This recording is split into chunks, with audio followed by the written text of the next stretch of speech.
Kansas Territory, 1872. Luke Zachary had his rifle rested easy in one hand, his boots silent on the soft dirt path between the henhouse and the barn.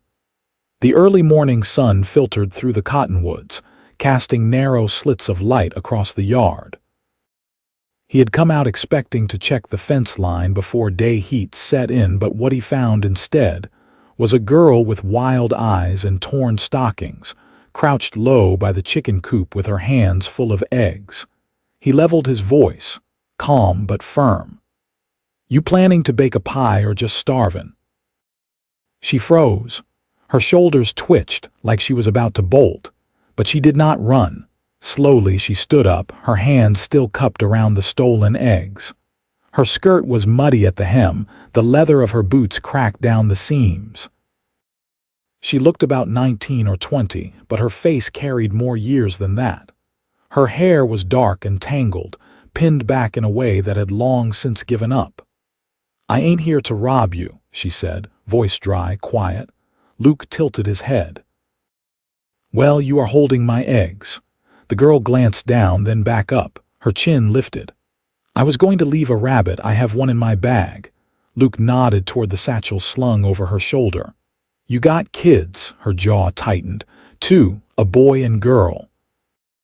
Left back in a lean-to about a mile west. Luke let the silence stretch, eyes scanning her face. She waited still as a fence post, but he could see the tremble in her hands now. She was not a thief by trade, just a mother trying to survive. "You got a name?" he asked. "Recarver." "Well, Recarver," he said, setting his rifle against the chicken coop. "You want to work or wear white?" She blinked, confused. "What?" He stepped closer, voice steady. "I got a ranch, needs a cook, someone to help with chores. That's work. Or if you want something steadier, there's a preacher rides out twice a month from town. I could marry you." Her mouth parted, shocked. "You don't even know me." "Know enough. You did not run and you did not lie." Ree looked away, her eyes glistening in the sharp morning light. "I just needed to feed my kids." Luke nodded once. "Then come get them. You all can stay in the bunkhouse until we figure things out." She stared at him like she was waiting for the trap to spring, but he did not move. Finally, she whispered, "You serious?" "I do not joke much before breakfast." She let out a breath like she had been holding it for days. "All right, I will get them." Luke watched her cross the yard, walking faster now, like if she did not hurry, this might all disappear. When she was out of sight, he picked up the eggs she had dropped and carried them into the kitchen. The hen clucked behind him as if it approved.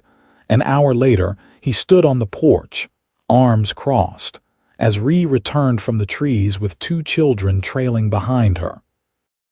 The girl looked about 6, with a sunburned nose and big brown eyes. The boy was maybe 4, holding a ragged toy horse in one hand and his sister's fingers in the other. "This is B," Ree said, touching the girl's shoulder. "And this is Boone." Luke nodded to them. "Welcome." The children looked up at their mother, wary. Ree gave a small nod back and they stepped up the stairs. Inside, Luke led them to the bunkhouse beside the barn. It was small and plain but clean. "You will have to share the bed," he said. "But it is dry and the stove works." Ree looked around, her shoulders dropping. "Thank you. Come by the main house when you are ready. I will show you the kitchen." Ree hesitated. "You really meant it about the work or the other thing?" Luke met her eyes. "I do not say things I do not mean." She studied him again, quieter this time. "Then I will work." Luke gave a small nod and stepped off the porch. "All right, let us start with lunch." That afternoon she stood in his kitchen, sleeves rolled up, hair tied back clean. She moved like someone who had cooked for years, who knew when to salt and when to stir. The children sat on the porch eating biscuits and watching the chickens. Luke watched her from across the room. "You from around here?" "No, from Missouri. My husband died 2 winters ago." "We came west because there was nothing left," he nodded. "You got people back there, not any I would want to see again." The silence between them stretched, calm and easy. Outside, the wind shifted the trees gently. Luke leaned against the doorframe. "You cook like someone who used to feed a whole family. 6 brothers," she said. "I was the oldest." He smiled slightly. "That explains the biscuits." That night, after the children were asleep and the stars were out, Ree stood outside the bunkhouse, arms wrapped around herself. Luke approached, holding a blanket. "Night gets cold out here," he said, handing it to her. She took it, their fingers brushing. "Thank you. You did good today." She looked up at him, her expression soft but tired. "I was scared when you caught me, I know. I thought you would shoot. I thought about it," he said, deadpan. She laughed, surprised. Then her smile faded into something gentler. "You are different than I thought." Luke looked out at the land. "I lost people too. Everyone's trying to hold on to something." Ree's eyes stayed on him, and for the first time in a long while the fear in them eased. "Good night, Luke." "Good night, Ree." As he walked away, the stars above seemed a little brighter. And for the first time in weeks, she let herself believe something might finally stay. The next morning, Ree was up before the rooster called. The bunkhouse floorboards creaked beneath her bare feet as she stirred the fire back to life. Boone slept curled against Bee, his little hand pressed to her ribs like he was still guarding her in his dreams. She pulled the quilt tighter over them and stepped outside, the cold dew soaking into the hem of her dress. She crossed the yard with steady steps, hair braided back in a tighter plait than yesterday, apron folded beneath her arm. The sun hadn't cleared the ridge yet, but the light had a blue cast, and the hush that settled over the land made her breath catch. It had been years since she'd felt the land speak quiet like that. Luke was already in the barn, brushing down the gray gelding with long, even strokes. He didn't turn when she approached, but his voice carried. "There's coffee on the stove. You can start with the cornmeal." "I can sew too," she said, voice calm. He paused, looked over his shoulder. "You offering for the kitchen or something else?" "For what needs doing," she said. Her eyes didn't flinch from his. He gave a slow nod and turned back to the horse. "There's a tier in the work shirts. Second peg in the storeroom." By the time the sun had climbed above the ridge, Ree had 2 loaves rising on the back of the stove. The children fed and dressed, and a pile of mended linens folded neat beside the wood bin. Her body moved through the work like it remembered its rhythm. The motion steadied her, quieted the noise in her ribs. Bee followed her with a quiet diligence, setting spoons and wiping the table, her thin arms working harder than they should have needed to. Boone played in the dirt with small stones, humming under his breath. Luke worked the east fence line until midday, then came in with dust on his collar and a limp in his left stride. "Horse step wrong?" Ree asked as he washed up at the basin. Rusty post gave out. "Nothing broken."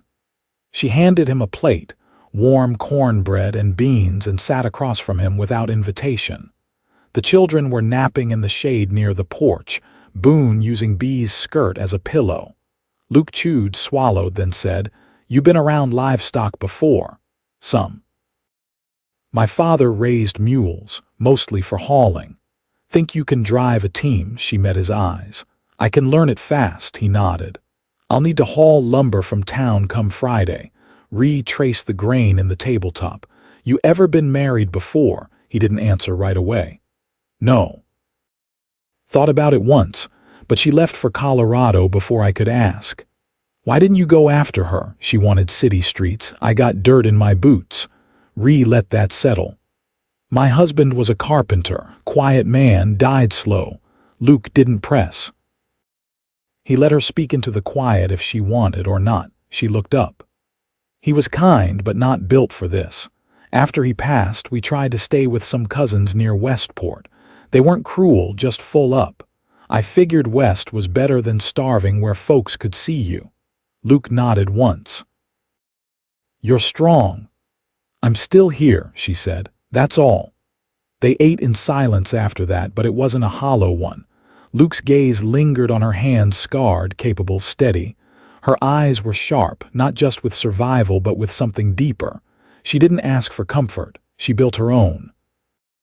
When the sun dipped low enough to turn the hills gold, Luke saddled the gelding and led it toward the creek.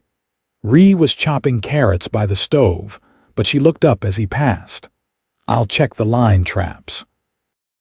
Back before dark. "You want me to keep supper warm?" He paused, adjusted the strap on the saddlebag. "You could come with me," she blinked. "And the children, they'll be safe here. I left my dog with them."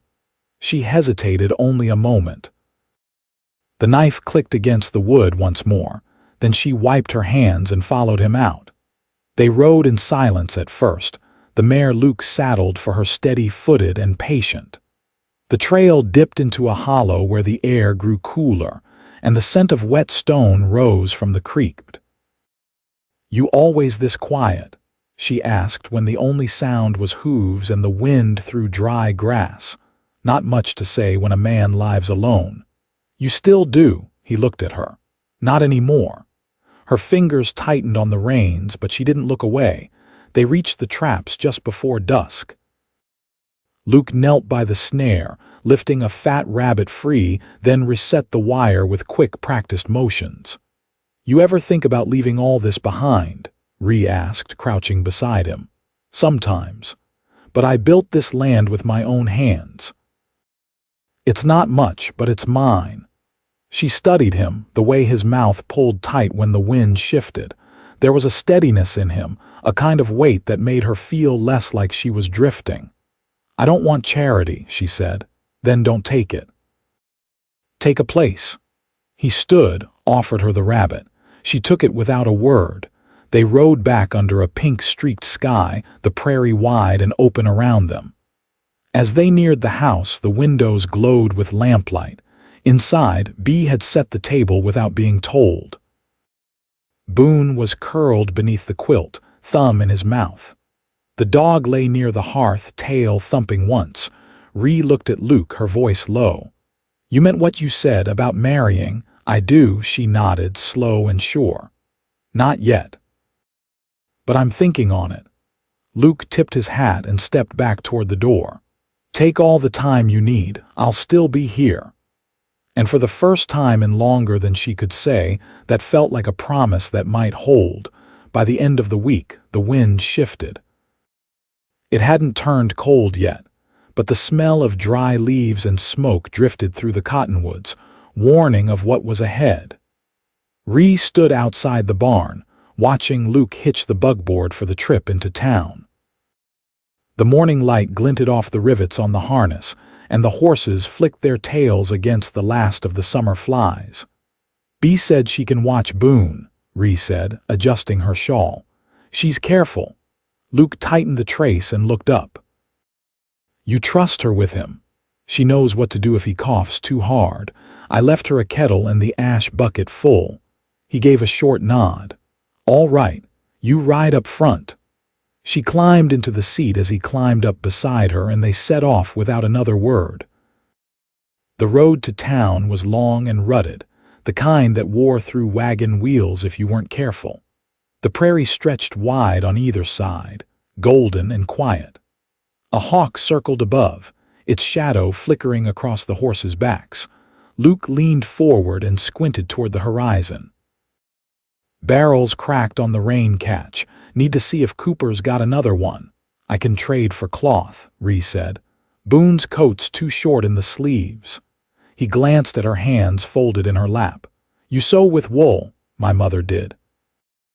"I watched enough." They rode another mile without speaking, the sun warming their shoulders. The town didn't rise suddenly, just crept into view, worn and spare, with half the buildings leaning into the wind. The general store's porch slanted to one side, and the bell above the blacksmith's door had lost its ring. Luke pulled up beside the mercantile and tied off the reins. "You want to come in or wait?" "I'll come. I need to see the cloth with my own eyes." He held the door and she stepped inside, the smell of kerosene and soap thick in the air. Shelves were lined with jars, spools, sacks of flour. A boy behind the counter gave a quiet nod. "Afternoon, Mr. Zachary." "Ma's in the back." Luke tipped his hat and crossed to the back wall. Ree ran her fingertips across the bolts of fabric, pausing at a faded blue that reminded her of a sky before storms. She held it up. "This one'll do." Luke returned with a coil of rope and an oil tin. "You sew by hand." "I don't need a needle board, just thread that doesn't snap." He took the cloth from her, added it to the pile. "Pick anything else." She looked toward the shelf of tin toys, then away. "No," he followed her gaze. "Boone's got that wooden horse." "He doesn't want a tin one. He's got enough." Luke didn't press. At the counter, he paid in coin and flour credits. Outside, he handed her the cloth. "You don't ask for much." "I've learned not to," she said, folding it neatly. He stepped closer, voice low. "You don't have to keep living like you're waiting for the floor to fall through." She looked at him then, steady. "You can't build on air." "I'm not asking you to," he said. "But I won't vanish." She held his gaze, heart thudding once, hard. On the ride back, clouds gathered low over the hills. The horses picked up their pace, sensing weather. Ree tucked the cloth beneath her coat. Luke drove with one hand, the other resting near his thigh. When they reached the homestead, Bee was on the porch with Boone in her lap, both dry and safe. That night, Ree lit a lantern in the bunkhouse and cut the cloth by firelight. She worked in silence, her stitches even. Boone slept against her hip, Bee curled with a book she'd borrowed from Luke's shelf. Her children were warm, fed. The wind outside moaned against the walls, but the fire held. A knock came soft at the door. She opened it to find Luke holding a tin cup. "I brought you something," he said, handing it over. She sipped. It was cider, warm and sharp. He didn't step inside, just stood with his hat in his hand. "You ever think about what comes after all this?" Ree looked down at her children, then back at him. "I do now." Luke's voice was quiet. "I want to build something steadier than just fences and barns. I want someone beside me who knows what it means to fight their way through." She stepped out onto the porch, arms crossed against the chill. "I've been wife to a man who needed tending. I won't be that again." "I wouldn't ask it," he said. "I want a partner." The quiet between them wasn't fragile now, it was full of something waiting to turn real. Ree looked at the dark horizon, then back at him. "Ask me again, when it's colder, when the snow comes." Luke nodded once. "I will." She reached out, touched his sleeve. "Thank you." "For the cloth." He didn't pull away. "You'll make something good out of it." She watched him walk back across the yard, the lantern from the main house casting a low glow. When she stepped back inside, Boone stirred and turned toward her in his sleep. She pulled the quilt higher over them all. Outside, the wind picked up, but the walls held. The first frost came overnight, silvering the grass and leaving the pump handle stiff with ice. Ree rose before light, pulling Boone's coat around his shoulders and tucking the quilt tighter around Bee. She moved through the dark with quiet hands, easing the door open without waking them.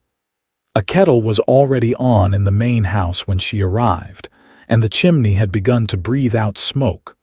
Luke was outside, splitting wood by lantern glow. He paused when she stepped into the yard, breath rising in thin clouds. "You're up early," he said, setting the axe into the stump. "I couldn't sleep." He nodded once and handed her a thick glove. "Handle's slick this morning." She took it and braced the next log. They worked without speaking for a while, the rhythm passing between them like a tide. The sun eased above the trees and she turned her face toward it, eyes closed. "I used to dream of places with no winter," she said. Luke set the axe aside. "You ever think of going south?" "I did once. But I don't want to chase something I've never seen." He studied her, the morning light catching the edge of her jaw. "You've got a way of saying things like they're nailed down." "I've had enough looseness in my life," she said, brushing wood chips off her skirt. They brought the split logs to the house together, loading the bin beside the stove. She stirred the fire while he washed his hands, and they fell into a kind of morning ease that didn't need names. After breakfast, Luke pulled on his coat. "I'll be down by the lower pasture." "Cattle scattered after that wind last night." She nodded, wiping her hands on a cloth. "I'll walk the creek edge, get the last of the herbs before the ground locks." He paused at the door. "Take the rifle. Snows bring coyotes hungry enough to try anything." "I will." She left Boone and Bee with a neighbor's wife a quarter-mile east, offering a jar of plum preserves in exchange. The woman nodded, took the children without question. Folks had learned not to ask too much about Ree. By late morning, she was knee-deep in cattails and frost-bitten thistle. Her fingers stung, but she moved steady, her satchel filling with dried stems and roots. The sky above was wide and brittle, like it might crack if the wind blew too hard. She didn't hear the horse until it was close. She turned, hand on the rifle, but it was Luke, reins in one hand, his eyes sharper than usual. "Found a calf caught in the fence," he said. "I frayed it, but the wire's a mess." She stood, brushing frost from her skirt. "I can help mend it." He dismounted. "You know fence wire." "I know how to hold it steady while someone else twists." They worked their way to the slope where the calf had run, its tracks still fresh in the brittle grass. The wire had snapped off the post and curled like a snake. Luke anchored it while Ree held the slack. Her hands bled in two places from the barbs, but she didn't flinch. "I wouldn't have expected this from the girl I found stealing eggs," he said after a long silence. "I wouldn't have expected a man to offer a choice," she said, eyes on the wire. He twisted the last loop and stepped back. "I meant it that day, still do." She turned toward him, wind tugging loose a strand of her hair. "I know, that's why I'm still here." They walked back slowly, the horses trailing behind them. The sun dipped low, washing the hills in amber. When they reached the yard, Ree paused by the porch. "I've been thinking," she said. Luke waited, still holding the reins. "You asked me if I wanted to work or wear white," she said, voice steady. "I chose work because it was what I knew, but that doesn't mean I never thought about the other." He stepped closer. "You thinking about it now?" She nodded once. "If it's still on offer." He looked at her in that long, unreadable way of his. "I've got no ring, no proper ceremony planned." "I don't need either," she said. "I just need a place that won't slip from under me." He reached into his coat pocket and pulled out a leather cord, worn from use. "My mother braided this for my father before she died. He gave it to me when I left home." She took it, fingers brushing his. "It's enough." Luke wrapped it around her wrist twice, tied it with care. "Then you're mine if you want it." "I do." The last of the sun caught her face, and for the first time since Missouri, she let herself smile without fear of what came after. Inside, Boone and Bee were already asleep, curled together by the hearth. She covered them gently, then stepped back into the doorway. Luke was still outside, looking toward the ridge.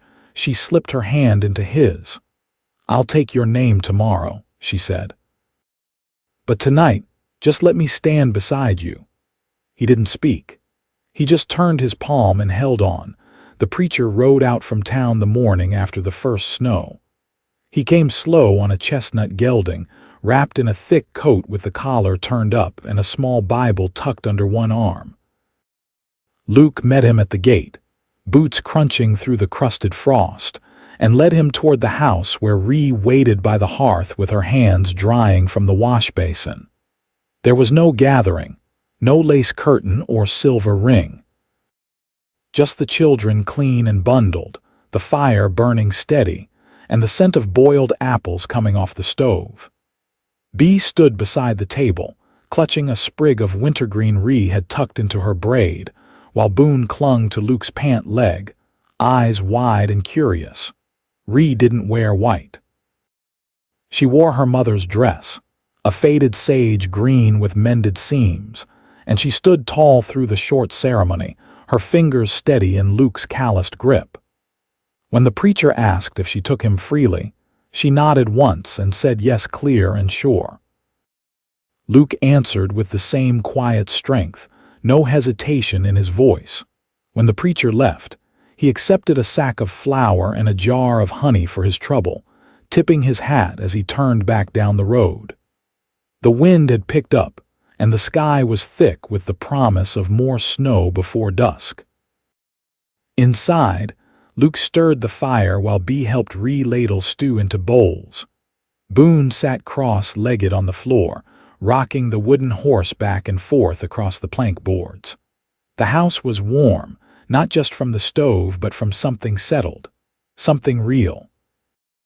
After supper, Luke led her outside, a lantern in one hand, the other wrapped around hers. The stars were sharp and close overhead, and the air smelled of pine smoke and cold iron. "I built this place hoping someone might want to stay," he said, voice low. "Most days I didn't think anyone would." Ree looked out across the fields, the fence lines white-edged and the barn roof silver with frost. "I never thought I'd want to stay again." He turned to her, eyes searching hers in the dark. "But you do," she nodded. "I do." He drew her close, not with urgency but with the quiet certainty of a man who'd waited long enough to know what he held. Her head rested just beneath his chin, and the lantern light flickered across the porch rail. That night they shared the bed in the main house.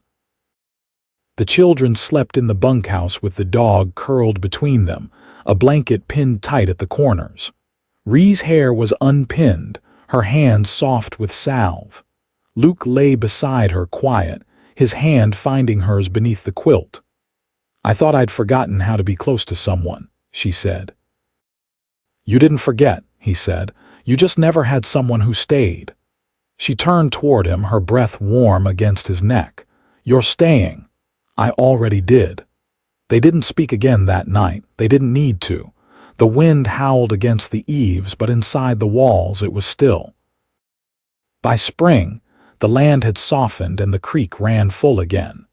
The children had grown into the rhythm of the place, Bee helping in the garden rows, Boone trailing after Luke in the barn. Ree had planted herbs beside the porch, her hands always busy, her voice lighter than it had been in years. When Luke built the new chicken coop, Bee painted a crooked flower on the side. Ree laughed for the first time without flinching. Boone named the new calf after the preacher's horse, and Luke didn't correct him when he tied a ribbon around its neck. They didn't speak of the past much. It had its place, sealed beneath the frost and the miles. What mattered now was the soil beneath their boots, the roof that held, the love that came not in grand words but in steady hands, and the way Luke always waited for Ree to sit before serving himself. One evening, as the sun dipped behind the hills and the sky turned the color of sweet tea, Ree leaned against the doorframe, watching Luke mend the gate hinge. She felt the warmth of the house behind her, heard Boone laughing somewhere near the well, and smelled bread cooling on the windowsill. "Luke," she called, her voice easy now. He looked up, wiping his hands on a cloth. She crossed the yard barefoot, her skirt brushing the grass. When she reached him, she wrapped her arms around his waist and rested her head against his chest. "Thank you," she whispered. He held her close, his chin resting on her hair. "For what?" "For teaching me that staying can be safe." He kissed her temple, slow and sure. "You taught me that too." Years later, folks in town would speak of the Zacharys as quiet folk who kept to their land but whose doors were always open to a soul in need. No one ever went hungry at their table. No child ever wandered past the fence without being walked home. And every time the snow came, thick and white and silent, Ree would look out across the fields, her hand wrapped in Luke's, and know they had not just survived. They had built a life. Together.